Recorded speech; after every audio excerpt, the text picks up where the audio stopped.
નમસ્કાર CB24 news સાથે હું રેશમા આપનું સ્વાગત કરું છું। હવામાન વિભાગે આગામી દિવસમાં કેટલાક વિસ્તારોમાં ગાજવીજ સાથે 30 થી 40 કિલોમીટર પ્રતિ કલાકની ઝડપે પવન ફૂંકાવાની પણ આગાહી કરી છે।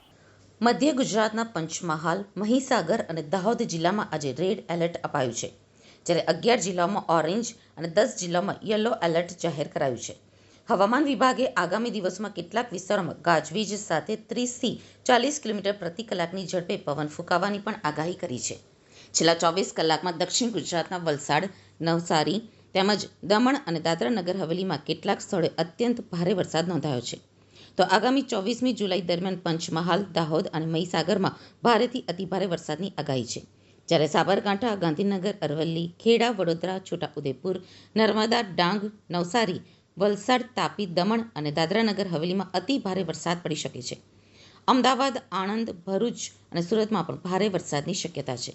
તો 25મી જુલાઈ દરમિયાન સાબરકાંઠા અને અરવલ્લીમાં અતિભારે વરસાદની આગાહી કરાઈ છે, જ્યારે બનાસકાંઠા, વાવ, થરાદ, મહેસાણા, ગાંધીનગર, દાહોદ અને મહીસાગરમાં ભારે વરસાદની શક્યતા છે।